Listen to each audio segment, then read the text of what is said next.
Okay, so I was the attending trauma surgeon on call the day that the patient came in. We initially got a call from Miami-Dade Fire Rescue that they were bringing a teenager in who had been shot in the head with a spear gun. So the trauma team assembled in the trauma resuscitation area, as we always do. The patient was met on the roof by one of the nurses and one of our resident physicians. When he came off the helicopter, he was awake. He was talking to both the paramedics and resident physician and nurse. He came down the elevator into the trauma resuscitation area, and shortly after arriving in the trauma resuscitation area, he became somewhat agitated and started kind of flailing around a little bit, either from pain or just fear from the situation. So we quickly got our anesthesia colleagues to sedate him and intubate him, meaning we put a breathing tube in, and then chemically paralyzed him so he would remain still so the spear wouldn't move and cause any further damage to his brain. Our job as the trauma service, although he obviously had an injury to his brain, is to make sure that he's stabilized and that he doesn't have any other associated injuries. So we did a quick but thorough assessment of the patient. We determined that his only injury was the obvious spear gun to his head. I called the neurosurgical service at that point relatively immediately. That was only a couple minutes after he arrived. And they said that they would be over presently. In the meantime, we consulted with the paramedics, the firefighters that brought him in, on the best way to cut this spear because it was about 3 feet long. And the standard for patients with brain injury from the trauma surgeon's perspective is to obtain a CT scan of the brain so that the neurosurgeons can evaluate the injury. But we weren't sure that he would fit in the CT scanner with the spear intact. So we consulted with the firefighters who recommended we call the Miami-Dade Fire Tactical Rescue Team. So they arrived a few minutes later and used a rebar cutter to cut the spear with a minimum amount of movement. And by that time, Dr. Bullock and his team arrived and assumed care of the patient and further woke up. Garcia, George Garcia. What sort of obstacles did you face when he was brought in? Seeing this, what was your immediate reaction to this, and what were your obstacles that you faced immediately? Well, the immediate reaction, of course, it's a striking injury. It's something you don't see every day to have a patient arrive awake and speaking with a 3-foot spear through his head. The first obstacle probably is to not allow yourself to be distracted by the obvious kind of sensational injury. Because like I said, my job is to make sure there's no other injuries that are going to be life-threatening to him. And then the real obstacle was, or the second obstacle I should say, was to keep him calm and still so that the spear didn't move and cause further damage to his brain. And then finally, the spear itself presented an obstacle in terms of workup to obtain a CT scan for the neurosurgeons to evaluate the damage to the brain and how to cut it to shorten it so that he would fit in the scanner. Was he in obvious pain, screaming, anything like that? So when he first arrived, like I said, off the helicopter, he was calm and talking. On the elevator right down, he was calm. But about maybe 1 minute after arriving in the trauma bay, I don't know about screaming. I don't remember him screaming, but he tried to sit up. He became very agitated, calling out. If I remember right, he was calling out in Spanish. And so we wanted to make sure to keep him calm, to protect him, is why we sedated him and then intubated him so he wouldn't move. And in that time where he arrived and was talking, were you guys asking about his injury? What were you saying to him? Well, the paramedics spoke to him all the way en route to keep him calm. They tried to ask him what happened. He didn't have any memory of it, specifically what happened. And then, like I said, it was just 30 seconds or a minute after he got into the trauma bay where he became agitated, so we had to sedate him. And that's pretty standard for a brain injury? Yeah, patients with brain injury, Dr. Bullock can speak more to that, but with the initial assessment, patients with brain injuries are often altered and not exactly cooperative because they can't process what's going on. Dr. Garcia, obviously obviously the paramedics did a lot to get him here in one piece. And absolutely. What was done right to ensure his, because this could have gone a lot differently from the moment it happened. Yeah, definitely. So our paramedics are great. They bring us patients you wouldn't believe could survive. They get them to us to give the patients and us a chance to get them out of the hospital. The biggest and most important thing they did was to stabilize him in terms of not allowing him to move. They placed him on a backboard. They put a cervical collar on so his head wouldn't turn, and they kept his head still. Because again, until we turn him over to the neurosurgeons, the most important thing we can do is prevent secondary injury to the brain. The spear had already struck his brain, and we want to keep it from moving to cause secondary injury. And then probably one of the more important things they were able to do was talk to him and keep him calm on the helicopter ride here. Our paramedics, as always, did an excellent job and brought the patient. And was it right through the center of his forehead? It was about 1 inch above his right eye, and then straight through. You could feel the tip underneath the skin on the posterior part of his skull. Clearly a life-threatening sort of injury. Definitely. What's the prognosis right now? Can you address that, or Professor? Dr. Bullock can talk about that in much more detail. The fact that he was awake immediately after the injury is a good sign. That whatever damage to the brain was done was done. And so the fact that he arrived awake and able to speak, to me, was a good prognostic sign. Dr. Bullock can address that out in much more detail. Is he speaking right now? And if so, what is he saying? How is he speaking? Dr. Bullock can address that too. As soon as we stabilized him and turned him over to Dr. Bullock, he assumed care of the patient. My job more or less was done at that point. Okay, can you tell us your first and last name before you start answering? So I'm Dr. Ross Bullock. I'm one of the trauma neurosurgeons here, director of neurotrauma here at the Ryder Trauma Center in Jackson. The amazing thing is the boy is able to speak a little now. He's saying short sentences, few word short sentences. He's out of bed. He's able to make his needs felt.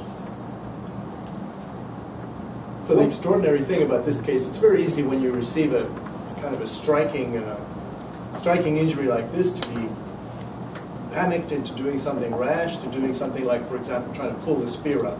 That's absolutely the wrong thing to do. The first thing that you have to do when faced with these situations is use experience from other cases which have been well described in the literature to first initially try to get as much information as possible. So in his case, what we needed to do is to make sure that none of the blood vessels in the brain had been injured.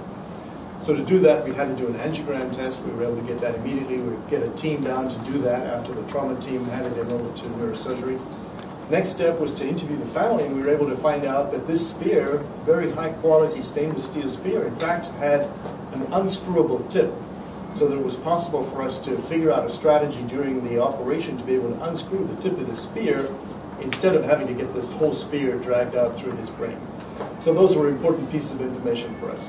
The things that allowed this case to turn out relatively well, I mean, there's always a huge risk of death or severe disability with a case like this. The things that allowed it to go relatively well so far are that, number one, it was the non-dominant hemisphere, the right side instead of the left side of the brain. Number one. Number two, it miraculously missed all of the main blood vessels in the brain.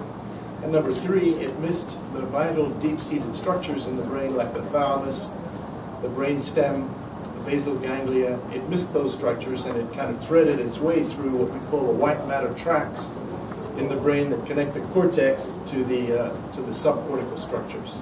So how long did it take to get the spear out? The actual surgery took about 3 hours, but most of that's preparation time and setup time. What is his prognosis right now? What is the outlook for him? Well, we're very optimistic. It's day 11 for him now. It's 11 days since he was injured.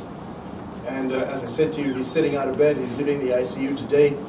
He's going into rehab very soon, within sometime this week. And young people rehabilitate from injuries like this incredibly well. So we're very upbeat about his potential for recovery. He's leaving ICU today? Correct. And he will go to where? To a step-down service in Jackson, and then he'll be transferred to rehab sometime this week probably. What about stuff like his memory, long or short-term speech? Right. So, you know, most patients who suffer a traumatic brain injury have amnesia. They have anterograde amnesia and retrograde amnesia, so they don't remember what happened immediately before or immediately after the injury. And I'm sure that in his case it's going to be like that he probably won't ever regain those memories. How long do you think you'll be here at Jackson? Might be as long as 2 to 3 months. The rehabilitation is a long, slow process. But by regain those memories, you mean specifically the injury? Does he have any other memory loss?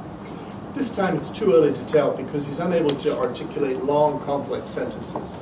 But we anticipate that he would only lose memory for a short period, maybe, I don't know, 10, 15 minutes before the injury, and then for possibly 10, 12, 15 days after the injury. That's the normal thing that we see with such injuries. Is he speaking normally? Not normal, but he's able to speak. Are his words slurred or anything like that? No, his words are actually amazingly easy to understand. He can, for example, he says he's not having pain. He's worried about the fact he can't use his left side properly. Yes, if you could talk to us about, we're hearing obviously all the good things that he's able to do, and it really is amazing. What are some of the deficits he's experiencing at this time? The biggest problem that he has is his left arm and leg are weak, and the sensation there is not normal. We can't explore that properly yet because he's not recovered enough to test the sensation in full detail. But those are the big problems at this time. What we're hoping for is a lot of recovery, neuroplasticity, regeneration and repair in the white matter tracts to reconnect different parts of the cortex with the different subcortical structures to allow recovery to occur. How much surgery, more surgery? Does he need more surgery, or are you just waiting to see how he heals on his own? If during the first surgery we decided to close the cranial defects that we made with titanium mesh plates, so we're optimistic that he may not need more surgery, God willing, if all goes well. There is always a risk of infection, probably a 1 in 10 risk of infection that could mandate more surgery. And will he kind of have a struggle for the rest of his life in some ways? Nobody knows that at this time. Usually one would predict that his cognitive function, his higher mental function could be normal. We would expect it to be normal. The problems that he might be expected to have would be clumsiness and difficulty using his left leg or perhaps using his left arm. But fortunately he's a right-handed person. And he says he doesn't remember the incident happening. No. He doesn't remember the spare gun or seeing the spare gun. Does he remember anything? I mean, is he saying? Right. We can't get any kind of clarity about those immediate events that took place just before it happened. What about the other people involved in the incident? We know that the spear was in the hands of his buddy, his friend. They were planning to go spear fishing in the ocean later that day. More than that, we don't know. And we also know that it did not happen in the water. He was not underwater when he was hit. How it was discharged, we don't know. In terms of morale and his family coming by, that individual who was there with him that day, has he a lot of visitors and For sure. His mother has never left his side. His mother's been there sleeping with him constantly since it happened. And they're an amazingly supportive family. He must know that everybody knows about this now. Has he expressed any feelings like, oh my God, I got a spear in my head and it's been on television and everybody knows about it? Not yet. I don't think he has insight enough to be able to get to grips with that. He hasn't gotten there yet. Do you think he will fully regain his speech at some point? Sure. Speech, absolutely, because speech is normally located in the dominant hemisphere on the left side. Yeah. His injury is all on the right. So by the normal rules of neuroanatomy, he should recover that normally. Doctor, if we can move to you to add to what's just been said, can I get your full and last name? Yes, I'm Dr. Jose Sanchez. I'm a health trauma and critical care fellow. I work with Dr. Burro. I'm going to take care of the patient when he's going to be transferred for the step-down unit. And we're going to assess the patient to do how is the mentally, all his skills for the daily living. After that, we're going to have a very good idea of the plan for neuro rehab. What are the challenges you're going to face taking care of them? Yes, one of the challenges is try to the balance of all the body on the brain. After the traumatic brain injury, there are some imbalance of the brain, and we have to take care that everything is stable to start the rehabilitation and have a very good health brain to start all the mechanism of the recovery start to work adequately. I know you guys see a lot of weird cases here. How does this rank among the unusual things you've seen? Well, you know, penetrating brain injuries always get a lot of attention. Unfortunately, here at the Uriah Trauma Center, we operate on approximately 50 patients per year with bullet injuries to the head. So that's our commonest type of penetrating injury, but we get knives, we get nail guns are quite common, boat propellers are quite common going in there. So we have to protocolize it, and this kind of stuff is quite well described in the literature. Yeah. The most important thing is to resist that temptation to pull the thing out. And can you describe it all? You mentioned about the screw top spear going off of, what you said about pulling out. So how did you guys end up actually getting the spear out? So my colleague Leo Harris, who was in with the surgery with me, and I and Dr. Sirac did this procedure. We had to drill out the bone either end, and we had to construct the operation in such a way that we could be ready to make a very large opening to be able to stop hemorrhage in there anywhere along the track from the front to the back. So we had a plan for that. Thank goodness we didn't need to use that. Then we drilled away the bone. We were then able to create an artificial sleeve around the barb's tip because those barbs can deploy at any time. So we had to make a sleeve to keep the barbs in and then unscrew it super carefully while the other end was being stabilized.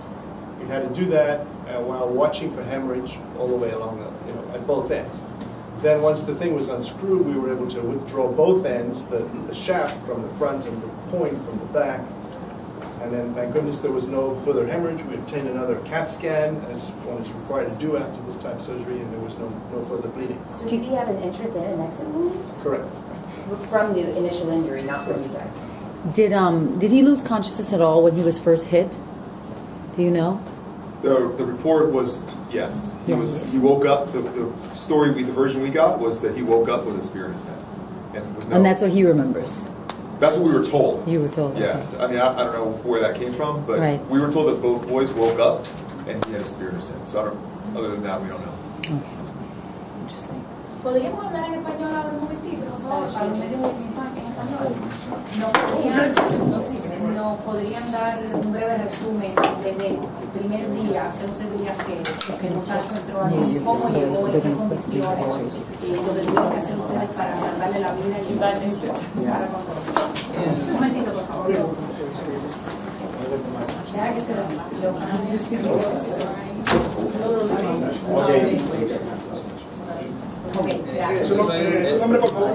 Yo soy el doctor José Sánchez, soy el Head Trauma y Critical Care Fellow.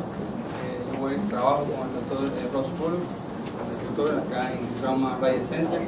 El paciente arribó al centro consciente con el arpón en la cabeza. Parece ser que algunos, después del trauma, perdió el conocimiento por breves segundos.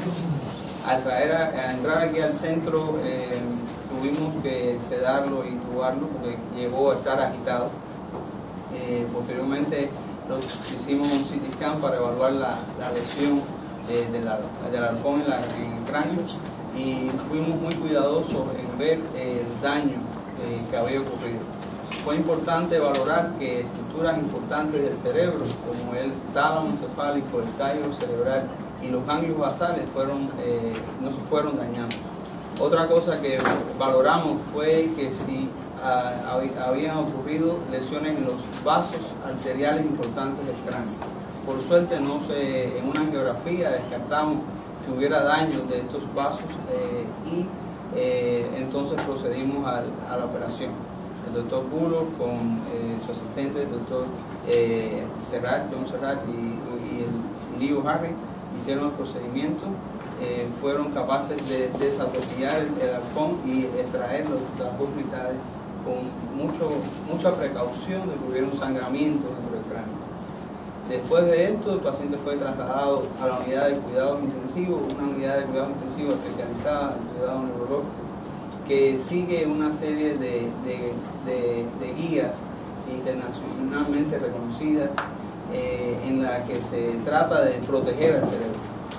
El paciente ha ido evolucionando satisfactoriamente, tiene algunas secuelas, sobre todo un déficit de la movilidad del lado izquierdo y también sensorial, empieza a recuperar el lenguaje. Nosotros esperamos que por ser un paciente joven y por el daño ser en el hemisferio derecho tenga mejor pronóstico. Habitualmente los pacientes jóvenes evolucionan bien del trauma, sobre todo si se atiende tempranamente, como fue en este caso, que se trasladó a este centro, los Valle Centro, con mucha experiencia, en donde hay un grupo de profesionales con mucho conocimiento para hacer todo lo que la evidencia médica demuestra que es lo mejor para los pacientes. Nosotros esperamos que hoy lo vamos a trasladar por la unidad del piso regular y en la próxima semana también comience la rehabilitación. ¿Su estado mental cómo es? ¿Se cuenta? ¿Se pasó? Después de un trauma de cráneo, el cerebro es como una grabadora. Un trauma, durante el trauma, el proceso de grabación de las vivencias se daña. Por eso los pacientes después de un trauma de cráneo hay un olvido del evento hacia atrás de lo que ha pasado y hacia adelante.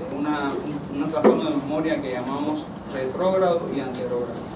Es posible que él no recuerde nada del evento que pasó, inclusive los primeros momentos en que estuvo en la unidad de trabajo. Él ha podido hablar, él reconoce a sus padres, él reconoce a la familia, o sea, de acuerdo a las palabras que él ha dicho, ¿cómo que ustedes interpretan?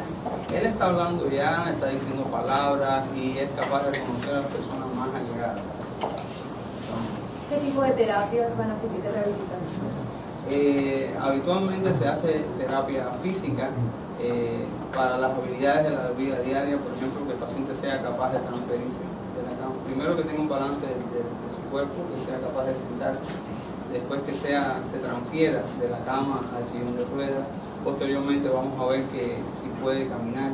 Vamos a analizar los procesos psíquicos, cómo está la memoria, cómo está la capacidad de reconocer. Vamos a evaluar el sistema nervioso de su integridad por un examen neuropsicológico. En estos momentos ustedes están en capacidad de decir si él va a volver a ser un muchacho normal y tener una vida normal, o es muy premeditado todavía. Es muy probable que se recupere bastante bien, pero es muy difícil, hay ciertos riesgos que va a estar expuesto, por ejemplo infección, porque este arpón ha entrado en el cerebro, que es una unidad totalmente estéril, y aunque nosotros lo hemos cubierto con antibióticos, pero siempre existe el riesgo de que haya algún tipo de complicación, por ejemplo una infección. Ustedes hablaban algo interesante y era de que no podía, cuando él llegó no podían quitarle el arpón inmediatamente, sino que había que esperar. Explíquenos un poquito de eso, porque evidentemente esto es un caso que no reciben ustedes usualmente, posiblemente sea la primera vez que reciben algo como esto. Sí, es un caso inusual, hemos recibido casos similares, pero no exactamente igual. Exactamente, después de una lesión como esta, lo primero que tenemos que estar seguros es que no hayan, por ejemplo, arterias importantes del cerebro que estén comprometidas. Y tener una idea de esto, si hay alguna arteria destruida, tenemos que hacer algunos procedimientos para evitar que sangre en el momento de retirar el arpón. Y también el edema que puede haber, la inflamación del cerebro que puede haber después de esto, tenemos que tener ciertos cuidados para evitar más daño del que se ha producido después de eso.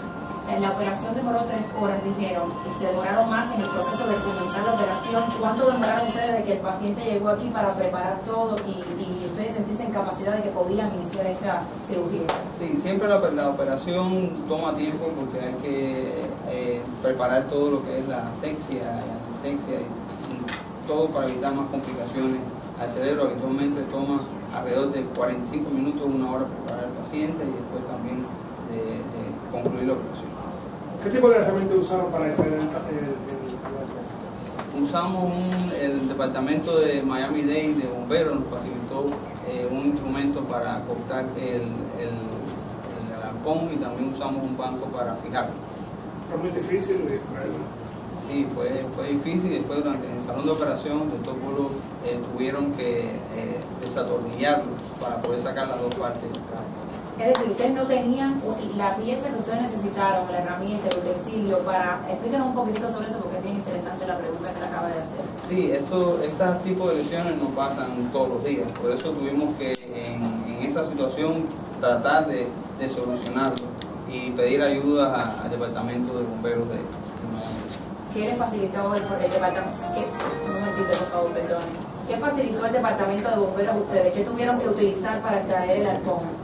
Tuvimos que usar un cortador de metales para poder cortar la lámina y además también un tornillo de banco para poderlo sujetar y aguantar la cabeza para evitar también el movimiento y más daño al cerebro.